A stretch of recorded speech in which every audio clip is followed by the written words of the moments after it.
Wonderful, wonderful. It's another beautiful Tuesday. I believe that God has kept you well. God has watched over you.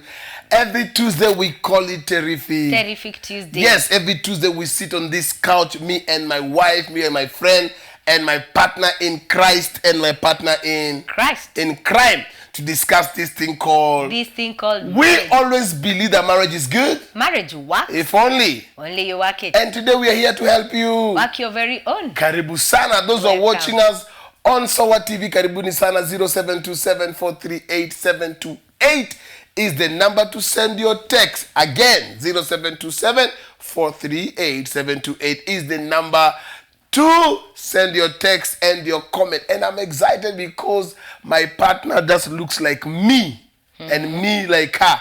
Those who are watching us on Instagram, Facebook, and YouTube, welcome. Yes. Karibuni sana. It's always a pleasure to have you around.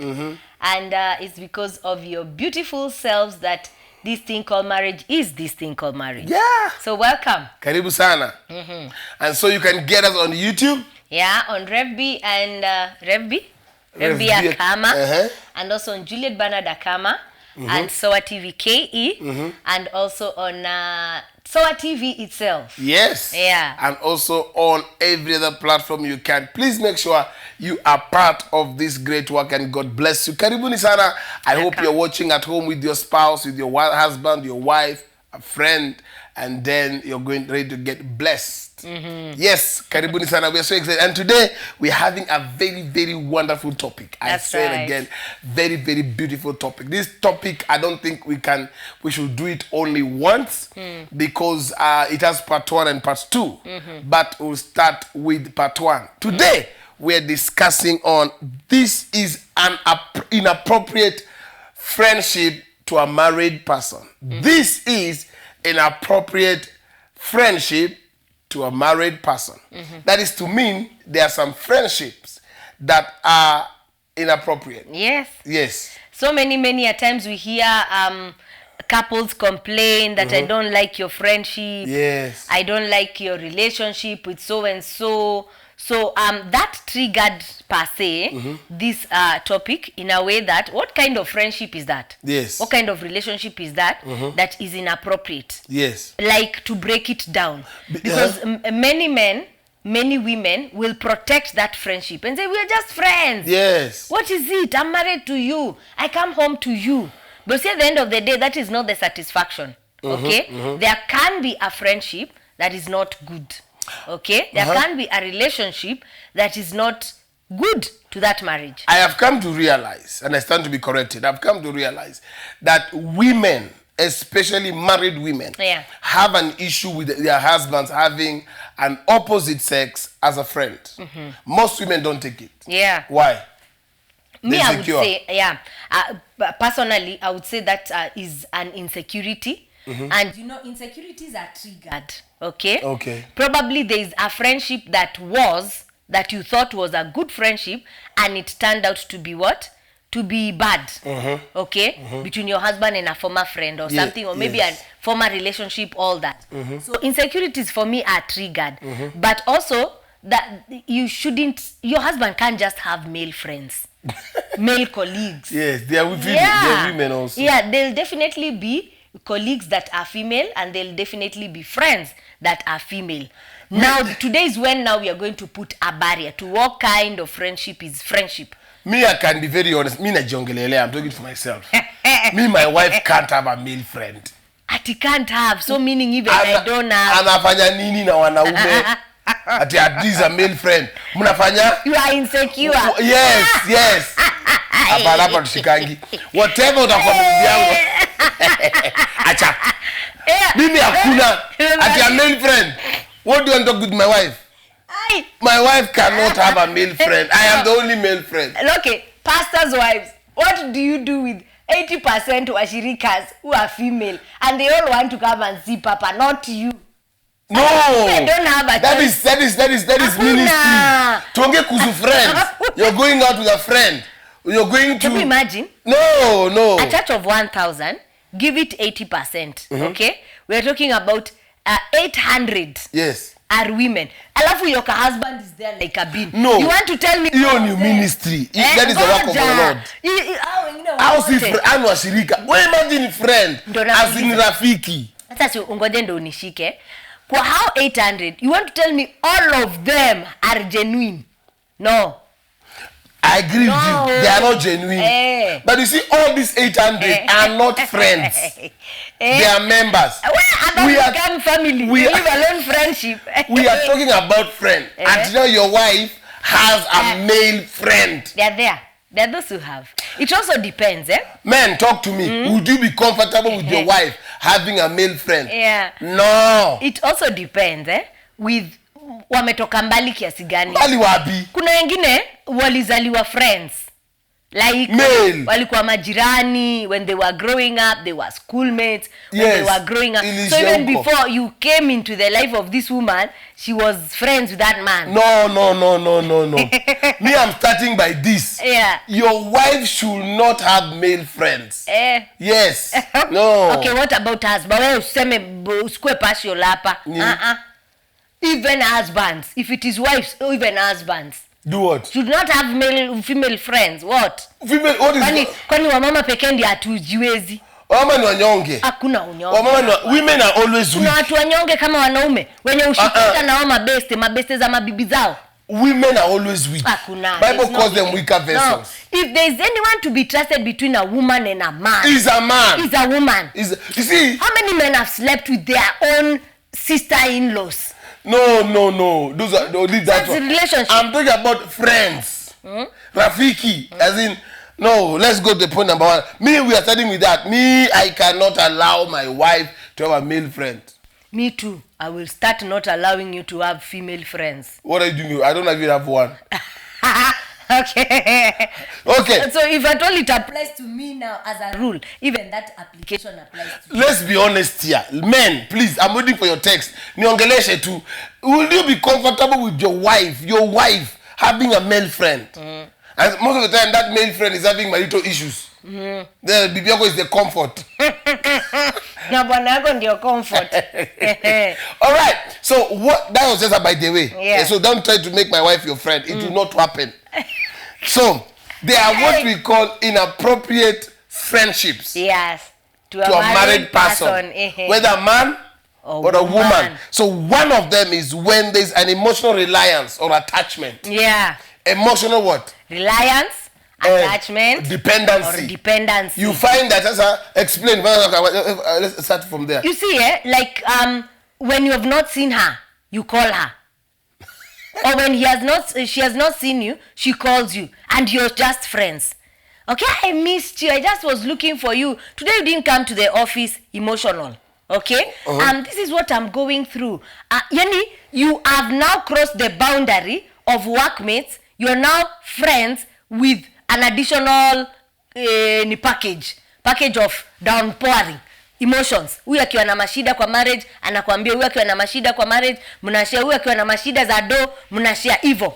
Now the friendship has now grown to now there is an emotional attachment until to the point that you know that this is the only person I talk to that understands me. It's wrong. Yes. You should not get to a point whereby your emotional reliance, like that if you see this person, that's when you want to go lean on him or lean on her. You feel like this one will understand me.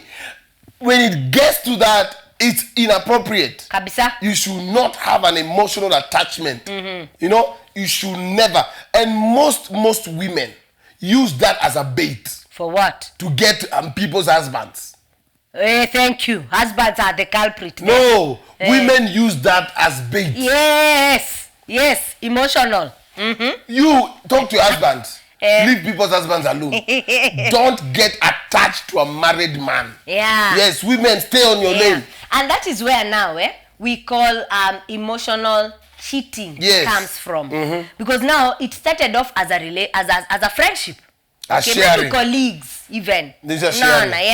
Colleagues in the office that now grew to exchange notes. You're exchanging concerns. You're exchanging experiences. You're exchanging what you're going through. Then all of a sudden, you've detached from your wife or from your husband emotionally because you have another a relationship going, yes, an emotional relationship going, that very soon, you know, you become sexual. Yes. I was about to say it in a bad way, but when you're already connected emotionally, that's the next thing. Removing clothes will be you remove pants, snapping. You throw pants. It will be just a snap of the finger. What do you do with, now we're talking about best couple? Best couples have benefits. Okay. No, for example, you find this man, this lady confides in the man who was their best man. That is wrong. That's what I was saying. Best couple as it is. And here in Sound of Urbanas, we especially advocate for a couple. When you're having a wedding, it has to be husband and wife. So there's no way wife can now start relying on the best couple man. What is it? Why are you putting your best? Mwenye alikushikia neti ni nani? Matter of fact, you should be running to the woman more than the husband.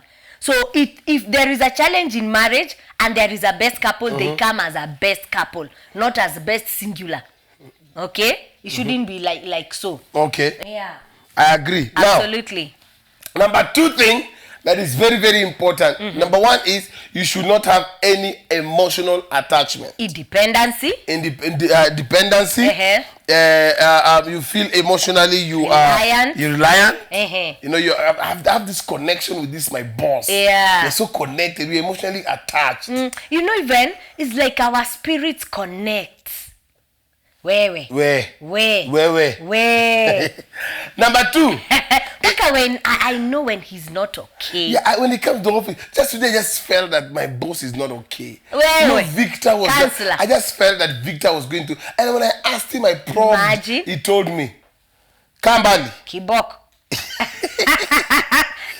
Number 2, inappropriate friendship to a married person. That's right. Is late night outs. Whether in the office or in a restaurant. Late night outings. Simu. Late night outs. We are talking about physically present together. Kwa office. Tuseme tu kwa office. At a church. At your office now, you see, you convince yourself that this is an office setup. Unajidanganya. Unaelewa? It's an office setup. What could we be doing in the office? Why are you not going home? Go home. Yes. Office ended at 5. Yes, now. 8:30. Yeah. 9. Yeah. I'm coming. I'm just here with Linda, my workmate. That is how things start. When there is a lot of, you find, even like for me, I'm against these things whereby you find a company is paying for the colleagues to go to Mombasa. It's called what? India parties. Yeah, well, Daddy doesn't like those. You talk to when you're married, there's no India party. Apana, if it's India, go with your spouse. Apana ni ya kampuni. So zile zenye zinafanyanga zifanye nini? Kiunafanya ni the company should do it until 5 p.m. There's what we call team building. Team building that goes for even 3 days in Naivasha. Me, I have an issue with those kind of things. I know. Because that's team building. You start building children here. No, that's when cheating begins. How come that team building? 3 days. So what happens? What are you building in 3 days? If you're married, you say you won't go. I'm married, I can't come. Your job imeisha. You have to be there. You have to be there. It's part of work. It's team building. You're being built as an organization together. So you can't say I'm not coming. It's not fun. It's work. There's fun. There's time you're given to go and drink and party. There's fun part of it, but majorly the team building is usually part of work. Then usiku you exchange rooms. Mnaanza kunokiana tu. There's one time we went somewhere. You remember? Yes. There's one time we went somewhere. They were having team building. It happened that we were in the same hotel.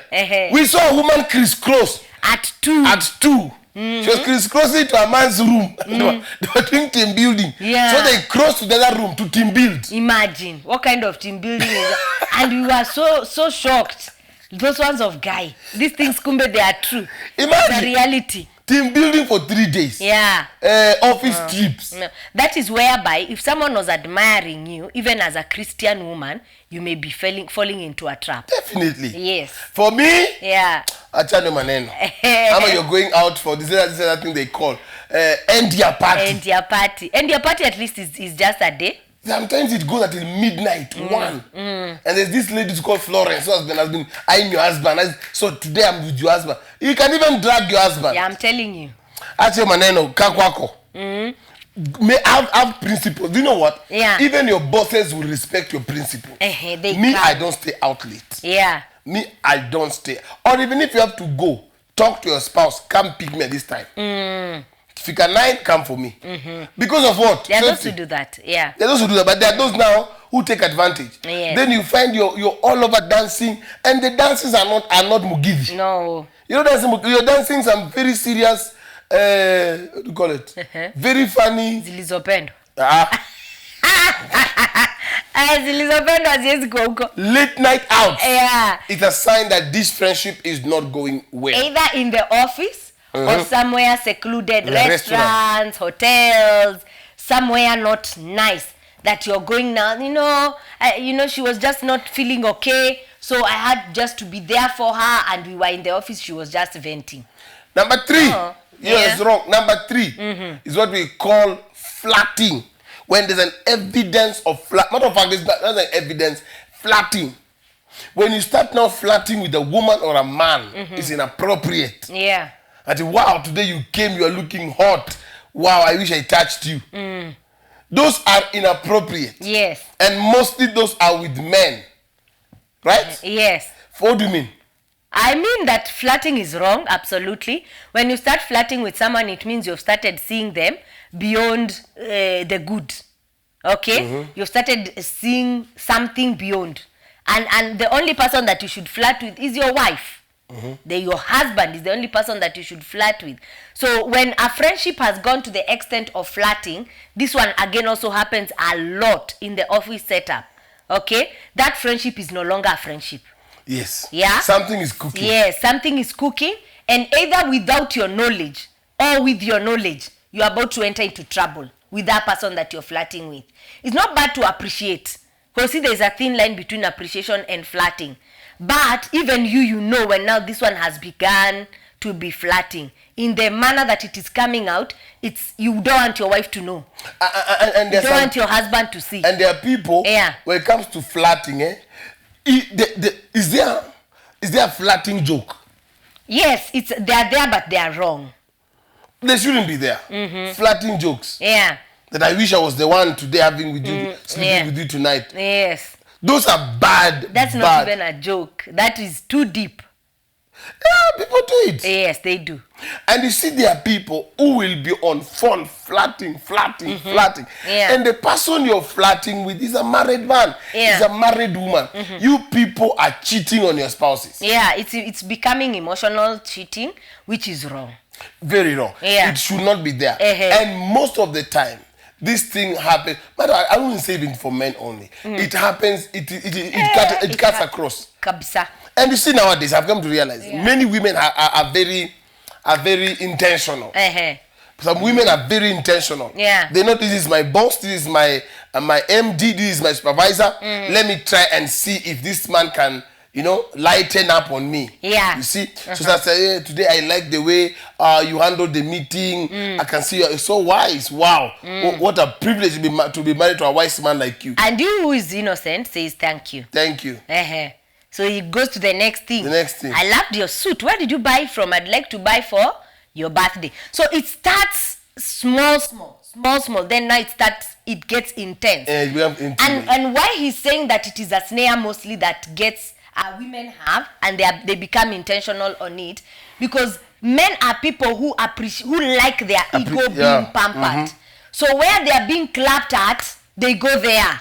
Okay? Whereby you're being told that your suit was sharp, your presentation was on point, you're very wise, and all that. That's where now that kind of a man wants to be. Forgetting that there are some clappings that are not claps. There are some clappings that are a snare. True. Okay? So flirting will not absolutely start dirty. The one that starts dirty is weird. It will start like a small appreciation. Before you know it, you're already trapped into the trap of entertaining. You want to hear what he has to say today, what she has to say today. And the funny thing is, as a couple, if you're caught, the way the defense comes, we are just friends. We are talking. Sasa ni nini ya kukukasirisha hapa? Unaona? What should make you angry here? We are just friends. Friends with such kind of a talk, friends with such kind of a flirt, then it goes to an extent, because now you know it is wrong, you start deleting. Whatever you are not comfortable for your wife. Deleting. Yeah. Disappearing messages. Yeah, disappearing messages. Whatever you're not comfortable with your wife or husband to see, already your conscience tells you that it is wrong. It is wrong. So you yourself should know already you're in a bad trap. I wonder why they came up with disappearing messages. Someone said, I saw it on social media, and that person said that someone was asking, there are people who are Numa. Okay, so that person was asking, what are those people that are talking about disappearing messages? This one said, the one responded to them and he says, is when you're talking to someone's husband and you don't want the wife to know or the evidence to be found. Because the disappearing messages disappear on both sides. Both sides? Yes, it disappears on your side and it disappears on the other person's side. And nowadays, people are using disappearing messages. It is there in Instagram. Because I think it disappears after 30 seconds. It depends with the way you've timed it. Oh. Yeah, it depends with the way you've timed. There are those that when you open like this and they give you a few minutes you read, then they disappear. Why are you all using disappearing messages? You're not innocent. You are creepy. Yeah, and it disappears on your side. So there's no evidence. Disappearing messages, they can't even be found by WhatsApp itself, the company. They can't? They are gone. Completely gone. They disappear like that. So there's no evidence of what you did. Where? So that's the generation we are in right now. That absolutely should tell you if you see your husband has disappearing WhatsApp messages. Not husband. And Instagram. Facebook, I don't know kama iko nayo. He's creepy. If you see your wife, when she's taking the phone, she's holding it here. She's very creepy. Then she's very fast. Yeah. She types. I don't know where women get that thing. She types. Then the next thing is not there. Yeah. Even the number is deleted. Yeah. But this is what I usually say. One day you'll be caught. One day the message will enter when in the bathroom. Before the program began, I was telling him of a story of someone who was caught. Over 2 years, maybe even she was cheating. But eventually in those 2 years, she was caught. I know of somebody who was at the same one house girl. Yeah. Say uncle is having. There's a lady that comes, a man that comes here to greet uncle, to greet mama. Yeah, when you're gone. So it happens. But the one thing that happens at the moment you start flirting, it is going to the next level. Yes. Like, believe it or not, it's going to go to the next level. And flirting is very addictive. Very addictive. It is very addictive because it pampers your pride and your ego. It makes you feel good. So you'll get addicted to it every day, small, as you continue. By the time you're hooked up to it, you want that person physically. Yes. Now. And you know what part this is? Even after you get them, they will not continue flirting with you. No. They won't. They won't. Yeah. And there's nothing like... because it was a trap. Yeah. There's nothing like a flirting joke. Flirting is flirting. Yeah. And the moment you start it, if you're not conscious to stop, this thing will drown you. That's right. You need to let it go. Yes. Number 4, is it? Yes, number 4. Is when a friendship that isn't mutual on the couple. The friendship is not mutual. Yes. What do you mean? Friendship is not mutual. I meant that the friendship is only, she's female and she's only friends with the husband. Not with the wife. Matter of fact, she doesn't like the wife. That's what I mean. Okay? Or the wife has a male friend that even does not like the husband. And it's friendship. What kind of friendship is that? For me, I believe friendships in marriage should be mutual. How? I know your friends, even if they are female, and they are comfortable with me in your presence. There are some that are so audacious. Yeah. That will even come and, they will pretend. Woo. To woo the wife. Yes, they woo the wife. And they know what they are doing. What they will do is, they are friends with your husband with the intention. Yeah. But because they don't want you to suspect, they also put in their clique. Yes. For me, as long as you are female, stay away from married men. There's nothing like, it has to be mutual. Yeah. Let it go. Because nowadays, especially women, they have become so nice. Yeah. So creepy. Yeah. That they will pull mama so close. Mama will not know. Say, that your friend Lina even sent me a lingerie. She bought 2. One for you and one for herself. Kambali. Kambali. Matter of fact, just tell your wife, I don't want you to be close to this lady. Yeah. And mama, the moment a woman is close to your husband, she ceases being a good person. Yeah. She ceases being. Your eyes must open, your ears must open, and your hair must stand. Yeah. Yes. You see why I'm saying that? Because as a couple, you will have what we call family friends. Okay? And now the family friends, that's why I'm saying, if there is a family friend, it should be a friend that is mutual to both of you as a couple. Because I know people who have very healthy family friends. They are a couple, yes. Very healthy family friends, whereby now it becomes a small, they are friends, but now they become an extended family. Until these things that we go for parents, parents' blessings, they go together. These things that the children have birthdays, they go together. The couple has a birthday, it becomes like a small family. Yeah, I want you to stay away. Okay? My husband, you cannot be insecure like that. You told me a story. You're telling the whole world that you don't have friends. I have friends. Only male friends. What is all my friends? Not our friends. You please talk to him. No. If you have healthy family friends, can you advise him that he is there? Wait. One day she told me of a friend who overturned the system. Sir, let your friend be your friend. Come to family. Susu. But we cannot assume the true fact that they are there. Nani wazuri. Nani? They are there. They are good family friends. They are there. But most of them nowadays, with the world, the way things are going, so it's better you spend the 2 of you. You can remain the 2 of you if you can, but if you have those that are good, treasure it. Friendships are becoming scarce nowadays. Especially that now you have to meet all the time. Suspect those kind of meetings. That is a family meeting. You meet every Saturday. And then when you meet, this man is just complimenting your wife.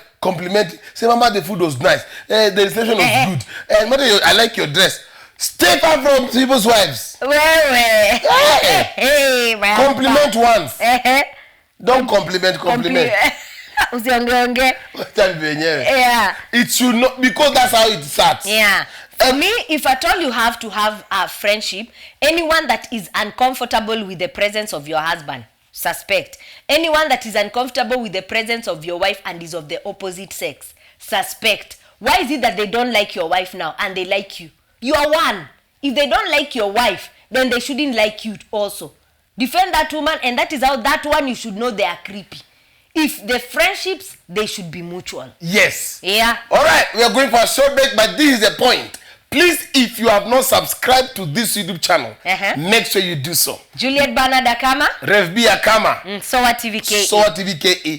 Make sure you subscribe. We'll be back after the break. This thing called marriage. Welcome back. It is this thing called marriage. Every Tuesday, we sit on this couch with my friend, my wife, my partner in Christ, and my partner in Christ to discuss this thing called marriage. We strongly believe that marriage is good. Marriage works. If only you work it. We are on this subject of inappropriate friendship to a married person. Inappropriate friendship. Kuna friendship. There are some friendships that are not godly. They are, matter of fact, I'm still standing on my beginning point.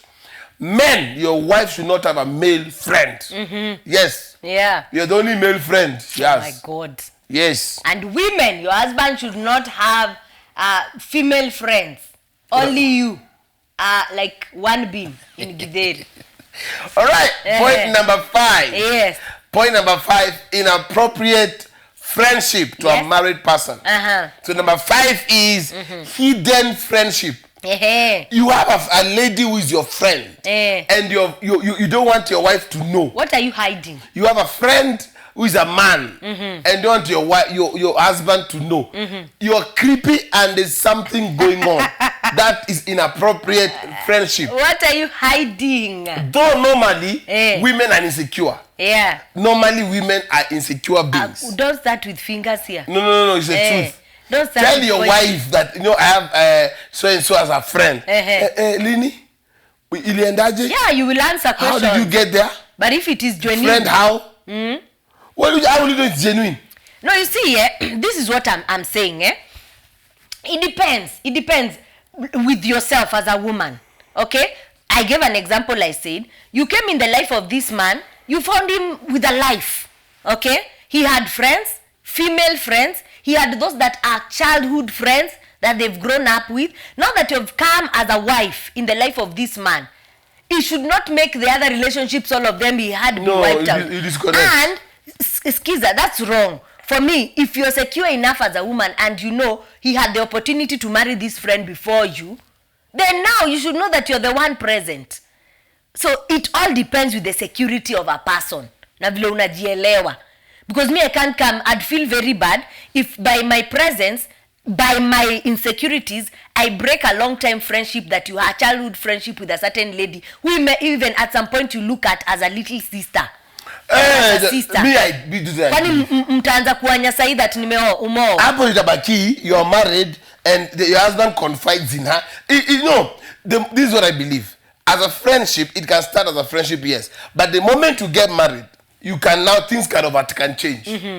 Things can change because now, emotionally, probably you have opened up. And this is a lady you have been talking to things. You never discuss about the issues of marriage. You never discuss marital issues. Now you're married. You are discovering some things are happening in your marriage and which you don't like. Maybe your wife talked to you badly. Maybe there are things you don't like about your wife. And you run to this female friend and tell her, are you not getting emotional attachment? At that point. Me, when you get married as a man and you're a girl, a lady who was a friend, disconnect. It is a kid. And this time now and you know, mostly women have male friends because they know their husbands will not accept. They hide it. Yeah. When you're hiding it, it's creepy. Yeah. It is wrong. Inappropriate. Yeah, it's inappropriate. I said again, when you're having a communication, okay, on the phone, and you are hiding it or deleting messages, or you have a phone. Nowadays I hear men have phones that are being left in the car. Zinazimwa kwa gate. Zinawachwa kwa gari, uko chini. Karibu ziekwe kwa bonnet. Kwa engine, uko. Kuna zine zinafichwa uko. Kwa boots. Zinainuliwa huku kwa machuma, kwa mataya. Because you only are cars is for work. I wanted to kuchocha you feel bad. Yeah. So the men have those secret phones. No, that is work. They don't want to work to do it. Which work? Why are you switching off that phone? See, so it doesn't. Hakuna. Wanaume. Alafu una save mtu soja. Kwa una msave soja? Ati soja mgani? Those are some of the things now. If you have such kind of friendships that you have to talk with ATM app. ATM app. Ama Equity man. Equity security. Umemsave in a funny way. Why now? Those are what we're talking about in number 5. Hidden friendships. Yes, what are you hiding? You yourself know it is funny. That's why now you can't allow your wife to be open with it. Whatever is open, I know all my husband's friends now. He know all my friends, and they are up to a spoonful. They are not many. Yeah, and they are not many. At the end of the day, when he tells me he's going to meet his friends, I absolutely have no challenge with him going to meet his friends. But at the end of the day, that friend that you are beginning to hide, even if he is male, what is wrong with him? No, a male. How do I hide a male friend? Ule mwenye atakwi. Maybe mama anasema this one is bad influence to you. It can't get there. It gets there. Where? It gets where you hide a male? Yes, the one that you know your wife has a problem with in terms of maybe she thinks the man is influencing you as her husband negatively. And I could introduce here. You know that story now? Yes. Introducing women, introducing you to fun, overspending. Like that. There's a way to handle those kind of men. But I'm talking about opposite sex. Yeah. You have this friend who you have saved as a Equity ATM. Then when you check, I'm Mama Susie's pay bill. So how can a pay bill call? I'm a car wash.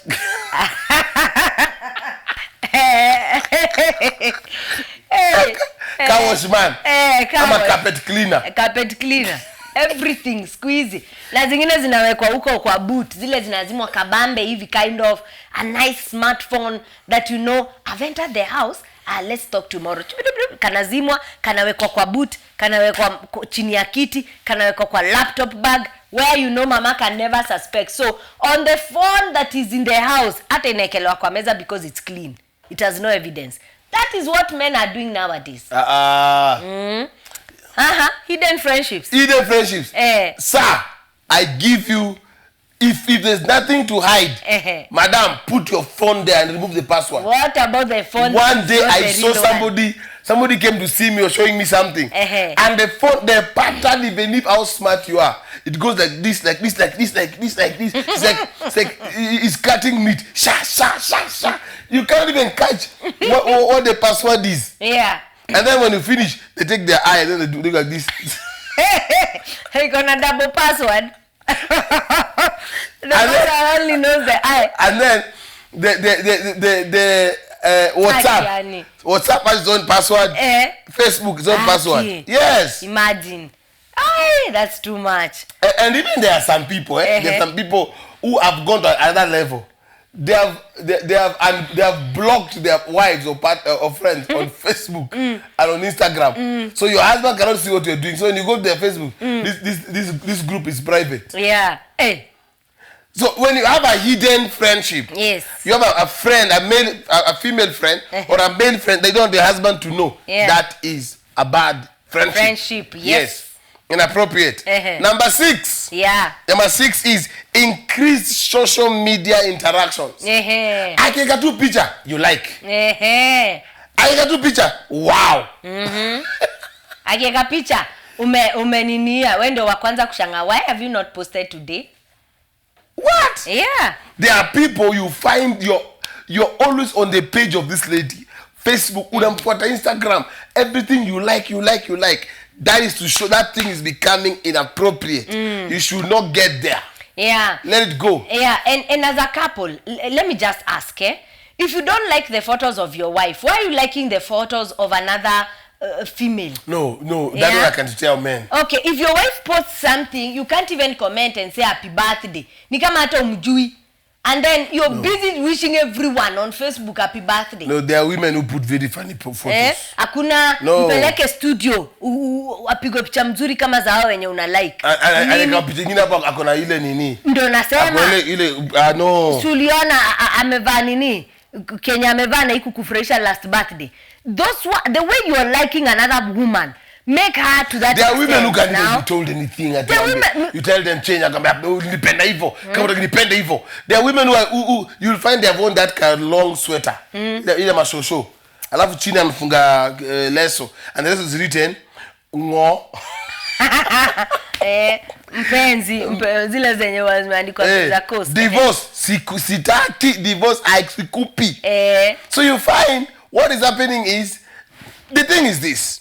Why are you liking that man's chest? He has just posted it, and you're liking, and you're married. Yes. A woman has just posted a bam and you're always wow, nice. Yeah. You look hot. What is it? Then you're just showing us there's something wrong. Most of the time, men are the ones who do this. Most of the time. Yeah. Women also do it, but it's a habit of men. A woman just puts walking on Instagram. Wow, you're very straight. What are those? Yeah. And your wife have never commented. Don't. When you discover that there's a lot of social media interactions. Yeah. Yeah, when you discover that there's a lot of social media interaction with a certain specific person, and then now it goes to sliding of DMs. You know, how come today you're quiet on Instagram like that? And this is the thing. When a woman realizes that you're giving them that attention, I'm telling you, she will do anything to woo you. She will keep on posting for your sake, you know, to entertain you. That's what they do. Okay? Oh. Yeah, they will even go to crazy places, what is it called, this one? This one for fixing things, the photoshopping just to make sure they keep you hooked up to their social media, because they've realized that they are catching your attention that way. As a man, okay, I've had women who even come and tell their wives, their husbands, you shouldn't like their so-and-so's photos. I don't have a problem, because probably your husband is a pastor, an example, okay, or as a minister in church, a deacon in church, and then the photo he has liked is of mshirika Asha who's in a swimsuit. All the thighs are outside. Yeah. What are you liking there? They say wow. Yeah, we're not say wow, because now it's usually now that one, when you say wow, you know you're in trouble. I once had a case here in church of a deacon who liked a photo of mshirika. Deacon's wife came to see me, and now they had fought in the bedroom. Because the husband liked. What are you liking here? You know, it gave an issue, ikakosaniwa bedroom, ikaletwa kesi kwangu. Unaona? So I was like, you know, that's insensitive. Kama ni mzuri usiangalie. Si ati usiangalie, kwa macho hayana pazia. Lazima macho itaona. Let it pass. To give honor where honor is due. Sasa una like nini swali? This is like, lakini hata mimi kweli wa mama ukazi wanaume sana. Sasa hiyo shida ilikuwa kakesi mahali na yeye mbaba na upuzi like. This girl is inappropriately dressed. Instead of deacon rebuking, deacon has liked. I was like, Mama, you're in trouble. Deacon has liked leg. Yes, seen leg. Walikosania bedroom because alimwambia. Una like aje hiyo picha ikaleta shida nini. They disagreed. Deacon hakuwa anaona makosa amefanya. So Mama came to me now. Deacon. Deacon, my deacon. Yeah, your deacon, one of them. These things called marriage, they have issues. Wow. Let me say this. Yeah. Women, even if you like what is likable. Thank you. What is decent? What is decent?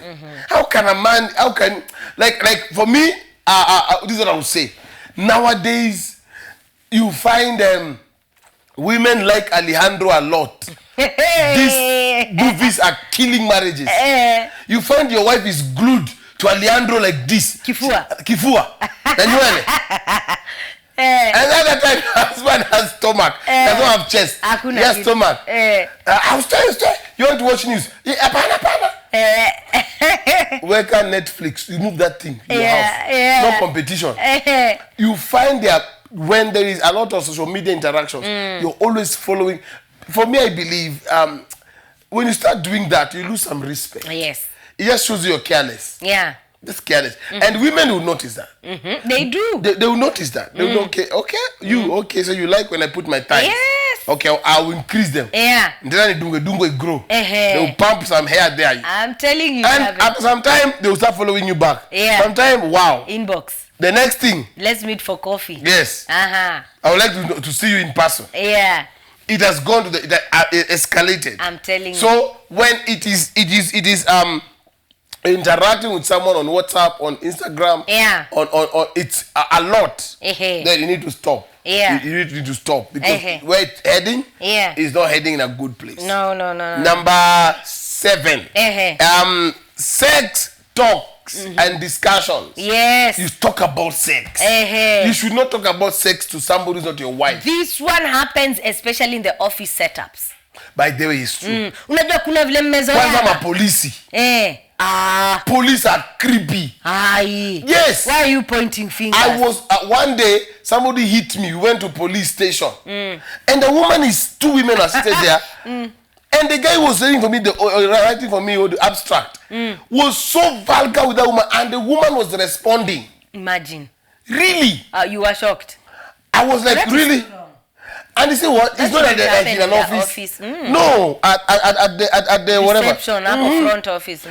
I've mentioned mostly the police. Most of them are very, very vulgar. They are there's a lot and not only them, most people nowadays, there's a lot of sexual, as you said, in the offices. Yeah. You see why in the office, I'm saying in the office, because there's like a certain friendship or relationship. Looseness. No. So unapata, nowadays, kwanza, it's mentioned as chuma ya doshi. When you hear chuma ya doshi being discussed na uko kwa bank hall, just know ile kitu inaongelewa hapo si kitu safi. Because you see they've gotten that friendship and all that now, they've now graduated it to the wrong place. If you can talk about sex with someone who is not your wife, someone who is not your husband, the day they will just approach you for that thing, because you see something you've built in their mind, and they want to see how it can be done with you. And probably they're having marital issues that area. You've opened the door. You've opened the door. Yeah. Most of the time, couples do it. Yeah. Most of the time, couples do it. Not the couples, as in people do it. Yeah. And you see, the moment you're talking, one, you'll flirt. Yes. You. There are even people that ask questions. Yeah, do it on phone. Say, let me see, what do you carry? Yeah. And it goes to another thing altogether. Yeah. That's altogether. why I keep on telling parents, you have little children, don't allow them take anyone's phone. Nowadays, these phones carry stuff. Yes. Yeah, they carry weird stuffs. That in a manner, your child can borrow auntie's phone. It's not your phone, yours is clean. Definitely, because mtoto anashinda nayo. Auntie ampate tu simu hivi, what the child will see will corrupt that child forever. So these phones nowadays have become dirty. Absolutely. Even a mature person, a Christian, keeping images that are not appropriate. Yeah. Really, you are defiant. Yeah. There are some images that should not be found in your phone. Yeah. Shouldn't. Yeah. Wonderful. Yes, we believe that you got it. We believe that something dropped in. Next week, we'll be teaching something else. Yeah. How to avoid those things. How to be cautious. Signs of inappropriate. How do you come out of them if you're already in? What do you need to do? So make sure you keep it here and we'll be able to help you no more. Before we go far, Mama has a question. Yes, I have a question. And that question came in on one of the lines, the church lines. Okay. Unfortunately, someone lost the wife. Okay. Like? Died. The wife died. And the man was cheating. Okay. Follow the story. So the man was having an affair. And he's suspicious that this woman that he was having an affair with killed the wife diabolically. Okay. So even him now, after the wife has died, is when now he's afraid. Could I be next? But now the question came in here is that the strange woman is insisting that he wants to come for burial. What should he do? Wow. Send us your comment. He sent in that message and was at the point of regret, at the point of guilt, he's feeling that he's convinced, matter of fact, because I responded to him and, definitely I advised him against the strange woman going. No, I thought so. No. So me, I advised him against the strange woman going for the burial, because you even imagine the man is mourning and the strange woman is at the back there. It's uncomfortable. Very uncomfortable. Okay? And probably that day guilt will be hitting him left, right, and center because he's convinced that this strange woman is the one had a diabolic hand in the wife dying. So he asked, how should I handle this issue? And the strange woman said, I just want to be there for you. Okay? No. I just want to be there for you. I just want to be, to stand in for you. What should the man do? Okay? I advised him because the burial was that Saturday. Okay. Yes. What do you think? What do you think should be done? Send us your text on 0727 438 728 or 0705 899 608. Here on the YouTube channel, just down here, kindly send us your comment. Yes, we want to hear. What do you have to say to that man? No. That woman should not come. That relationship should end. The moment your inner guts are telling you she had a hand in it, that thing ends there. Matter of fact, the moment you're still communicating, even you as a person, you're in trouble. Next. Yeah, and remember also their children. Yeah. Okay. And probably she'll kill the children also. Yeah. And for him to have that gut feeling within himself, it means maybe there were some two threats. You're getting it? Or there are things that he saw. Yeah. And maybe there were those two threats of, and Tamaliza, because I want you. Yeah, even your wife can't stand. Can't stand between us. Yeah, even your wife can't stand between us. I'll do something. There are those that when she's talking like that, probably she's thinking you're not getting it. But now the man is saying, I'm convinced that this strange woman is the one that killed my wife diabolically. That means the wife probably was not sick. Something just happened. She happened. We know those things happen spiritually. Yes. Okay? So for me, the advice to the man is, you're next. or your children are next, or that woman will wipe out the whole family and get what she wants. Because it could be she's on assignment. Yes. Yeah? It could be she's on assignment and she has been sent to destroy your whole home. She has already taken your wife. That should be the end of that relationship. Look for a man of God and go get prayed over. Let your children be prayed over and change your ways now. Your wife has already gone. That is lesson enough. Okay? That is absolute lesson enough. And this should be an eye-opener to other men. The things that you predispose your wife to when you have a strange woman in your life. You know that strange woman now starts seeing your wife as a competitor. Yes. As a competitor. She wants your wife out of the way. And out of the way means in any way. Okay? And this is a lesson that opened, and I said I'll share it on this thing called marriage. Because see already that I advised and the burial was happened and all that. The burial was last Saturday. Okay? But I said I'll bring it on board because for men to see the kind of predisposition they put their wives in when they entertain these other women. These women carry diabolism. These women carry their witches. Okay? And their intention is to break completely this home. This home. Yeah? That is a woman who died innocently, has left the children, and nothing can be put a hand to what really happened. Yeah. Very important. Those kind of things you keep off.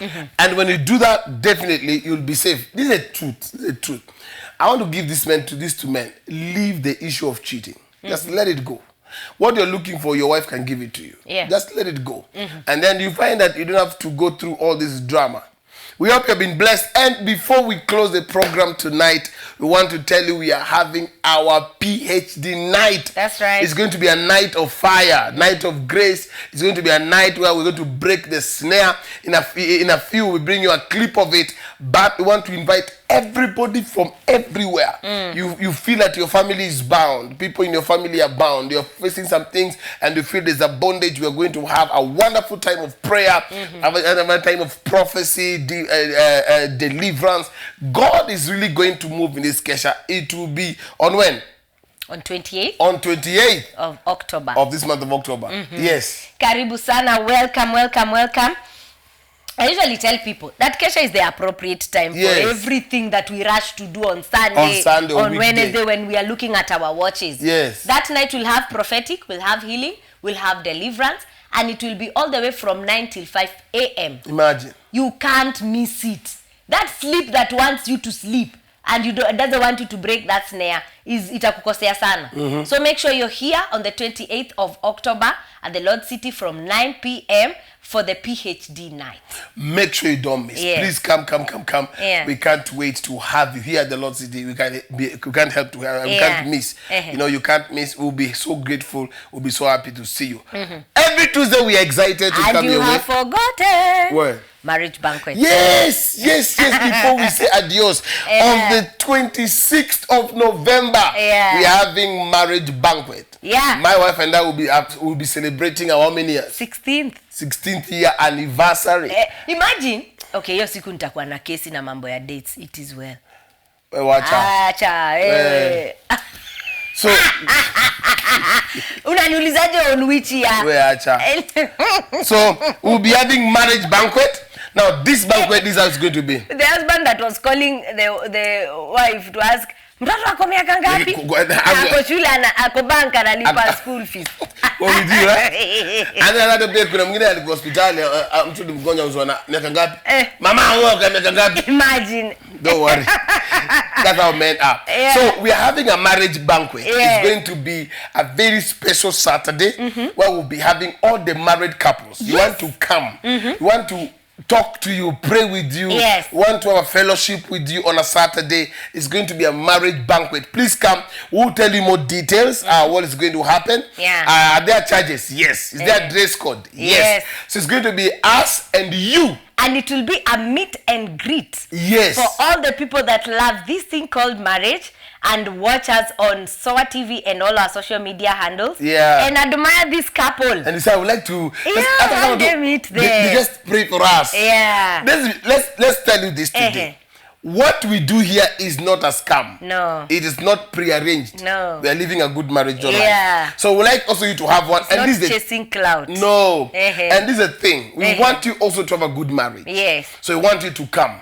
Please, Mama, start talking to that man very well. Nicely. Sir, start budgeting for coming. Nicely. It's going to be from 2 all the way to 6. So there will be a wonderful time. But in case of anything, we'll let you know. Keep the dates. 26th of November. Yes. Marriage banquet. Marriage banquet it is. Make sure you come. Yes. We'd love to meet you also. And as we conclude, we want to let you know that marriage is good. Marriage works. If only. Only you work it. Keep watching SOA TV. Touching lives. With the power of love. Of love. God bless you. Shalom. Bye. This thing called marriage. Power. There are 3 people. Now. Whatever close the door, that's it. Power. 5, 6, 7. How old are you? You devil. Huh? And thousands of years. Prophecy breaks every leprosy. I saw myself in Tala. Yes, I had the name Mary. it's my name. The second name I used is Kadikwa. Yes. What's the name? Kadikwa. Kadikwa. I'm hearing Kilonzo. Yes, my Mary father. Kadikwa Kilonzo. Yes. That's your name. My name is Reverend B. Akama. Are you in a place and you feel that you're snared? I want to invite you for our PhD night, which is tagged The Snare is Broken. Oh, I'm a just see. Goja. Puta. Nakuja.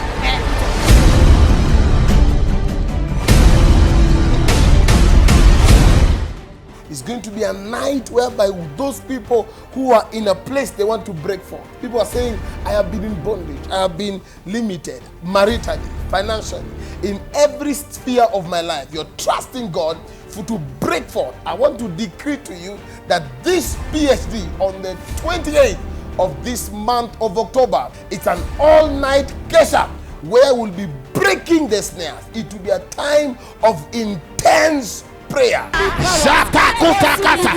Every limitation. Scatter.